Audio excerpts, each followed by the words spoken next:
کی مانند. اور سر آج پاکستان نے بہت سارے میمورنڈم آف انڈرسٹینڈنگ سائن کیے ہیں. These are just M O Us ہیں, not necessarily could be just show off, we don't know. مگر وہ کہتے ہیں, اور وہ لوگوں کو یہ بیوقوف بنایا جاتا ہے کہ $2 ارب سے زائد کے 27 ایم او یوز سائن کیے گئے, جس سے and it is not necessarily کہ دے ول کم ٹرو. اس پہ بلا شبہ دیکھیں جو ایم او یوز ہیں وہ ایک اظہار ہوتا ہے کسی بھی کمپنی یا ملک کا تعاون کا, سرمایہ کاری کا. اب 27 ہوئے ہیں, انہوں نے اپنے حساب سے, ہمارے بابو ہیں, مل ملا کے لکھ دیتے ہیں کہ یہ $2 ارب اتنے بن جائیں, $2.5 ارب کے ایم او یوز. بالکل ایسی جیسے جب 2015 میں شی جن پنگ چائنیز صدر یہاں پہ آئے تھے تو ہم نے کوئی 50 یا 52 کے قریب ایم او یو سائن کیے تھے ان کے ساتھ, اور اس وقت کہا گیا تھا کہ کوئی ان کے تحت $60-62 ارب کی سرمایہ کاری ہوگی. لیکن 2015 کی بات تھی وہ. آج اگر آپ دیکھ لیں تو ٹوٹل جو چین کی سرمایہ کاری اور اس کے جو قرضے ہیں پاکستان کو جو ملے وہ $26 ارب ہیں. اور جو سی پیک جو کوئی 50 جو ایم او یو سائن ہوئے تھے اس میں سے آدھوں پہ بھی عمل درآمد نہیں ہو سکا ہے. اب دعا بہرحال بطور پاکستانی ہماری یہی ہے کہ اگر سعودی بھی آ گئے ہیں, وہ اپنی فوڈ سیکیورٹی انشور کرنا چاہتے ہیں پاکستان میں, وہ کارپوریٹ فارمنگ کو پروموٹ کر کے چاہتے ہیں کہ ان کے لیے خوراک پاکستان میں اگائی جائے, اس میں پاکستان کو بھی شاید تھوڑا بہت کچھ جابز مل جائیں گی, کچھ ڈالرز مل جائیں گے. اس سے زیادہ کیا ملے گا یہ ہمیں نہیں معلوم. اسی طرح ریکو دیک آپ کو معلوم ہوگا ایک بہت بڑا منصوبہ تھا, پھر تنازع کا شکار ہو گیا سپریم کورٹ کے ایک بے وقوفانہ فیصلے کی وجہ سے. اور اب سعودی عرب کے وزیر نے آج یہ کہا کہ وہ بیرک گولڈ جو کہ ریکو دیک میں ایکسٹریکشن کا کام کرے گی, اس کے ساتھ جلد ہی وہ معاہدہ کرنے والے ہیں. اور اس کے ساتھ ساتھ میرا خیال ہے کہ پاکستان کی کوئی فوجی اسٹیبلشمنٹ کے انڈر کوئی ادارے ہیں وہ بھی اس میں شامل ہوں گے. تو اس کا مطلب یہ ہوگا کہ بیرک گولڈ, سعودی ایکسپلوریشن کمپنی اور پاکستانی فوج کے کوئی ذیلی ادارہ ریکو دیک میں جو وہاں پہ جو منرل کے ذخائر ہیں جس میں گولڈ بھی ہے اور کاپر بھی ہے, تو وہ وہاں سے ایکسٹریکٹ کریں گے.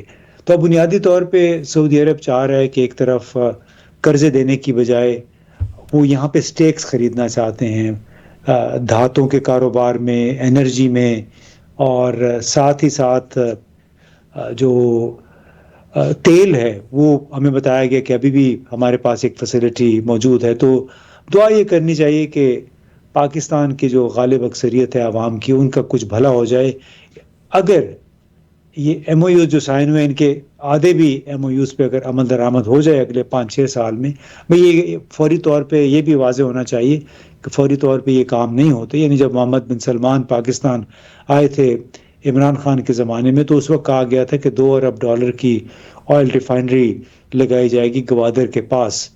اب وہ معاملہ ہماری بیوروکریسی کی وجہ سے پھر کھٹائی میں پڑ گیا, کیونکہ آپ کو معلوم ہے ماشاءاللہ بہت برق رفتاری سے ہمارے بابو کام کرتے ہیں. تو وہ خط آ رہا ہے, خط جا رہا ہے, خط آ رہا ہے, جا رہا ہے, 6 مہینے اس میں لگ جاتے تھے. اور اس کی وجہ سے پھر سعودی سرمایہ کار جو تھے ان کی دلچسپی پھر یہاں پہ ختم ہو گئی. اب معلوم نہیں وہ کس سٹیج پہ ہے, ہو سکتا ہے کہ آئل ریفائنری کا منصوبہ بھی میں نے چونکہ تفصیل نہیں دیکھی ابھی, ریفائنری کا منصوبہ ابھی بھی آن ٹیبل ہو, لیکن آئندہ چند دنوں میں واضح ہوگا کہ دراصل کون سے منصوبے ہیں جن پہ واقعتاً سرمایہ کاری ہو سکے گی 2-3-4 سال میں, اور جس سے پاکستان کو بھی شاید پھر کوئی فائدہ ہو.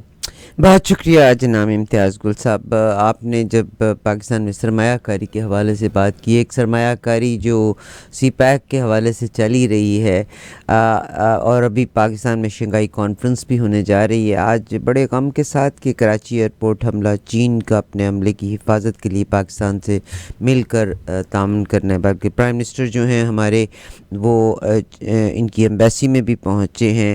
اور کیا فرمائیں گے اس کے بارے میں؟ یعنی کہ کیا یہ مخبری ہوئی تھی؟ کیونکہ یہ تو پتہ نہیں تھا کہ وہ کون سی گاڑی میں چائنیز موجود ہیں، اور چائنا اپنے لوگوں کے لیے متفکر ضرور ہے، اور بلوچ لبریشن نے اس کی ذمہ داری بھی قبول کر لی. دیکھیں، گزشتہ 3 برسوں کے دوران پاکستان میں 21 چینی باشندے ہلاک ہوئے ہیں اس قسم کے دہشت گردی کے واقعات میں. آپ کو یاد ہوگا صرف داسو کے مقام پہ 2 واقعات ہوئے 2 سال کے اندر اندر، اور اس میں پہلے واقعے میں 9 اور دوسرے واقعے میں 5 چینی باشندے اس میں ہلاک ہوئے، اس میں انجینئرز بھی شامل تھے. یہ واقعہ بھی کچھ ایسا ہی ہے کہ ایک انڈیپینڈنٹ پاور پروڈیوسر ہے، ایک چینی کمپنی ہے، اس پہ یہ کام کرنے والے لوگ تھے، اور اس میں جو واپس لوگ آئے، جو بیجنگ سے فلائٹ آئی تھی، اس میں وہ لوگ بھی شامل تھے جن کا براہ راست لینا دینا مالی امور کے ساتھ ہے. ہمارے وزیر خزانہ اورنگزیب صاحب نے یہ کہا بھی کہ دراصل ہمارے ان کے ساتھ قرضوں کے واپس ادائیگی کے موضوع پہ بات چیت چل رہی تھی اس کمپنی کے ساتھ. تو جہاں تک وہ بات ہے کہ یہ کیا کس نے، اب تو بہت واضح اشارے مل رہے ہیں کہ یہ کام اندر سے ہوا ہے. کوئی ایسے لوگ ہیں جنہوں نے انفلٹریشن کی ہوئی ہے چین سے متعلق پروجیکٹس میں یا ہماری سیکیورٹی کے اندر، اور انہوں نے عین وقت پہ بالکل یہ کرٹیکل انفارمیشن فراہم کی اس گاڑی کو کنٹرول کرنے والے صاحب کو جو کہ سڑک کنارے کھڑی تھی. اس میں بتایا گیا کہ 80 کلو گرام ٹی ٹی بارود سے وہ لدی ہوئی گاڑی تھی، اور جو ہی وہ ایک کار جس میں چینی سوار تھے وہ وہاں سے گزری تو انہوں نے ایکسپلوڈ کر دی ریموٹ کے ذریعے. تو آپ کو شاید معلوم ہوا 3 گاڑیاں اس میں بالکل تباہ ہو گئیں، 12 اس میں ان کو کافی نقصان پہنچا ہے. لیکن تشویشناک امر جس پہ اب چینی حکام بھی بہت متفکر ہیں کہ یہ کمپرومائزڈ انفارمیشن ہے. یعنی جن اداروں کے ساتھ یہ کام کر رہے ہیں وہ یہ کہتے ہیں کہ وہاں کی سیکیورٹی اب کمپرومائز ہو گئی ہے. یعنی اتنی ڈیٹیل میں ان کو معلوم تھا کہ یہ وہ کمپنی ہے جو مذاکرات کے لیے جس کے لوگ آ رہے ہیں. تو اس میں ایک لمحہ فکریہ ہے خود پاکستان کے لیے بھی. میں تو کہتا ہوں کہ جو کراچی کا واقعہ ہے یہ پاکستانی سیکیورٹی حکام کے لیے ایک ویک اپ کال ہے. ان کو جگانے کے لیے بڑا ضروری ہے، کیونکہ اس سے پہلے کراچی میں کنفیوشس انسٹیٹیوٹ کے انسٹرکٹرز تھے سال پہلے، ان کے ساتھ حادثہ ہو گیا تھا. پھر یہ داسو میں جو ہوا، اب یہ تازہ ترین اس کی وجہ سے اب مجھے یہ لگ رہا ہے، جو بیجنگ میں 1-2 لوگوں سے بات ہوئی تو انہوں نے کہا کہ ہم بہت عرصے سے کہہ رہے ہیں کہ ہمارے ایک مشترکہ سیکیورٹی میکانزم ہونا چاہیے. معاف کیجیے گا. اور مجھے لگتا ہے کہ کراچی کے واقعے کے بعد چین کی طرف سے یہ مطالبہ زیادہ شد و مت کے ساتھ سامنے آئے گا کہ بھئی ہم نے آپ کی سیکیورٹی دیکھ لی ہے، اب ہم آپ کے ساتھ مل کے سیکیورٹی کے انتظامات کرنا چاہتے ہیں تاکہ اپنے شہریوں کی زندگی کو زیادہ سے زیادہ محفوظ بنا سکیں.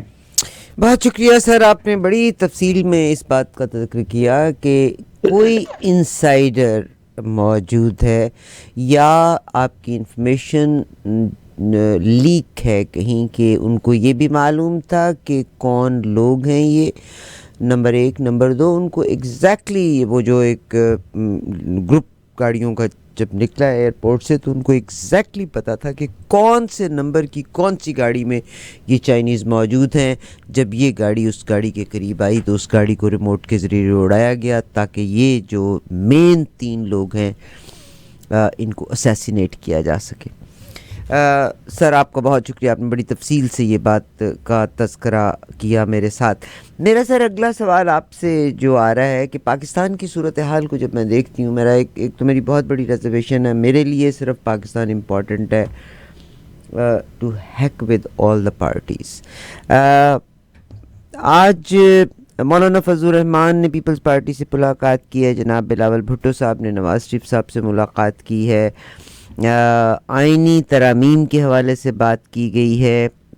یہیں پہ ہی میں تذکرہ کرنا چاہتی ہوں جناب خواجہ آصف صاحب جو ہمارے وزیر دفاع ہیں، ان کے بیان کی بھی کہ انہوں نے بھی خاص طور پہ ریڈ فلیگ لہرا دیا تھا کہ ای سی پی الیکشن کمیشن آف پاکستان جو ہے اس کا آڈٹ ہو سکتا ہے، ٹھیک ہے، کیونکہ الیکشن کی فیئرنیس کے بارے میں یا جو کچھ بھی ہے.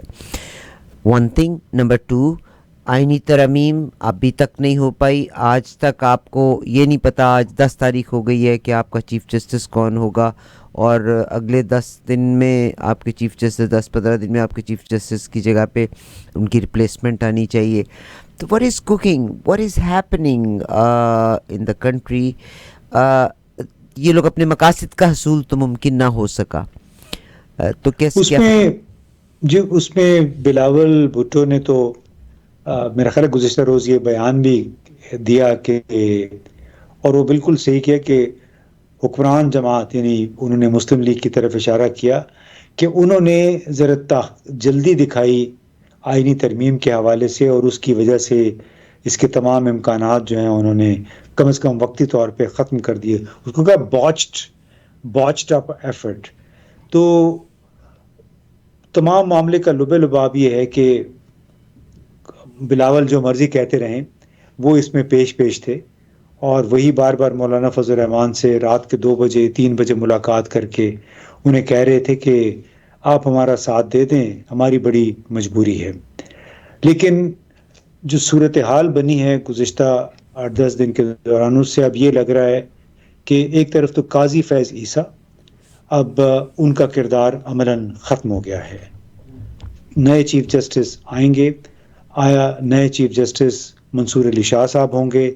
اس کے حوالے سے بلاول نے ایک اور دوغلے پن کا مظاہرہ کیا کہ 8-10 دن پہلے انہوں نے کہا تھا کہ ہمیں منصور علی شاہ صاحب سے کوئی مسئلہ نہیں ہے، لیکن گزشتہ روز ایک انٹرویو میں انہوں نے، میں تو کہوں گا مجبوری لفظ استعمال کروں، بڑی بے شرمی سے یہ کہا کہ دراصل منصور علی شاہ صاحب سے باقی جج کنٹرول نہیں ہو سکیں گے.